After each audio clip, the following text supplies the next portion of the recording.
Assalamualaikum warahmatullahi wabarakatuh. Perkenalkan, nama saya Sri Novianin Ispandi dari Prodi PGSDB di Universitas Perjuangan Tasikmalaya. Pertama-tama saya panjatkan puji syukur kepada Allah Subhanahu wa Ta'ala yang telah memberikan kesempatan saya untuk membuat video ini. Tak lupa salawat serta salam kepada junjungan kita Nabi Muhammad SAW, juga dosen pengampu saya Ibu Dita Kumalasari MPD yang telah memberikan bimbingan dari awal makalah hingga akhir makalah. Di video kali ini saya akan memaparkan makalah saya yang berjudul Disiplin Siswa Sekolah Dasar di Tasikmalaya. Tahu nggak sih kalian mengapa saya mengambil judul ini? Dikarenakan judul ini dilandasi dengan latar belakang yang menarik tentunya. Oke, yang pertama di sini saya akan mengupas terlebih dahulu apa latar belakangnya ya.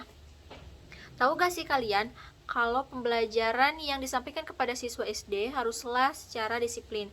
Maksudnya, tidak mungkin kan seorang anak itu akan paham apa yang akan kita sampaikan jika kondisi kelas itu tidak kondusif dan efektif.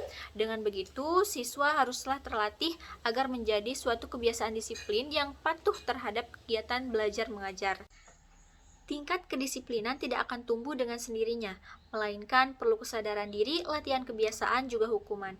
Nah, akar dari penyebab tindakan ketidakdisiplinan itu disebabkan guru yang masih menjadi pusat kegiatan serta siswa pasif dalam mengikuti pembelajaran dan adanya faktor ekstern dan intern dari siswa itu sendiri.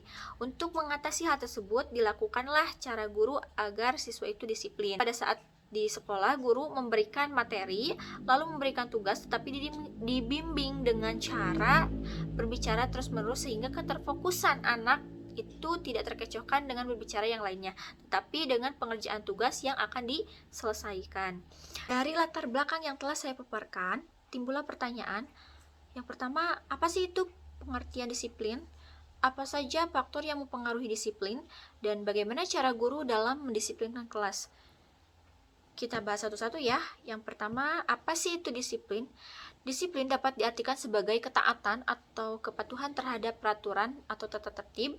Disiplin juga dapat dikatakan sebagai perintah seorang guru terhadap muridnya. Namun dalam cara pendisiplinan itu tidak boleh guru menggunakan cara-cara kekerasan seperti mencubit, memukul, dan yang lainnya, karena itu kan tidak boleh disahkan, tidak boleh di undang-undang juga gitu.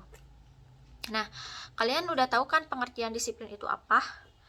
Nah, kita bahas apa saja ya faktor yang mempengaruhi disiplin. Ada dua faktor yang mempengaruhi disiplin. Ada faktor intern dan faktor ekstern. Yang pertama, bahas dulu yuk faktor intern. Faktor intern dapat dibagi menjadi tiga, yaitu ada faktor jasmania, faktor psikologis, dan faktor kelelahan.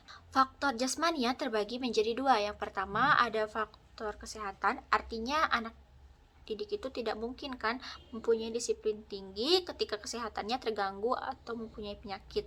Yang kedua ada faktor cacat tubuh, jadi ketika anak tidak mempunyai kesempurnaan dalam tubuh, mereka akan terganggu aktivitasnya sehingga mereka itu mendisiplinkan diri mereka itu kurang gitu. Faktor ekstern itu terbagi menjadi dua. Iyap, bukan hati yang terbagi menjadi dua ya. Tapi faktor ekstern yang terbagi menjadi dua. Ada faktor keluarga dan ada faktor sekolah.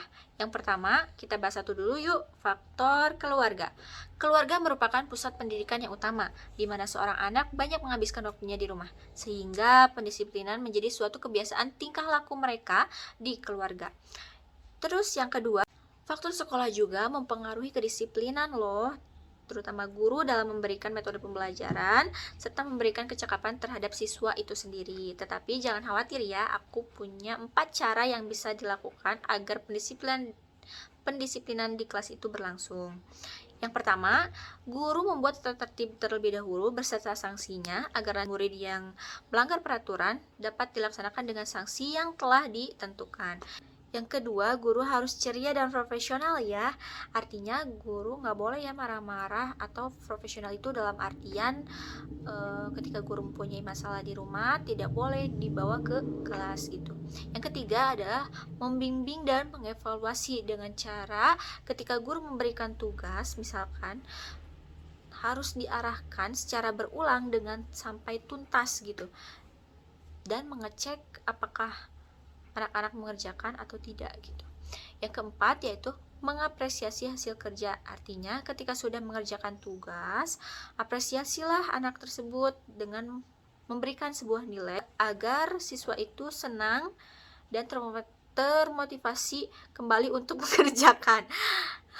Apalagi kalau nilainya 100 gitu ya kan. Berdasarkan hasil pembahasan yang telah saya kemukakan, simpulannya adalah: 1. Disiplin adalah ketaatan atau kepatuhan terhadap peraturan atau tata tertib yang berada dimanapun. Yang kedua, faktor yang mempengaruhi kedisiplinan terbagi menjadi 2, yakni faktor intern dan faktor ekstern. Faktor intern meliputi faktor jasmani, faktor psikologis, dan faktor kelelahan. Sedangkan faktor ekstern meliputi faktor keluarga dan faktor sekolah. Yang ketiga adalah 4 cara guru dalam mendisiplinkan kelas. Yang pertama, membuat tata tertib dengan kesepakatan bersama dengan muridnya. Yang kedua, menjadi guru yang ceria dan profesional. Yang ketiga, membimbing dan mengevaluasi muridnya. Yang keempat, mengapresiasi hasil kerja muridnya.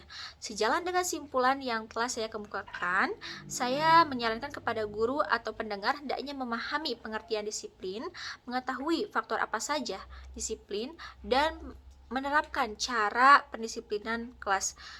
Terima kasih atas perhatiannya. Mohon maaf apabila ada kata-kata yang kurang berkenan. Burung dara cendrawasih, cari dulu ke Papua. Cukup sekian, terima kasih. Semoga bermanfaat untuk semua. Wassalamualaikum warahmatullahi wabarakatuh.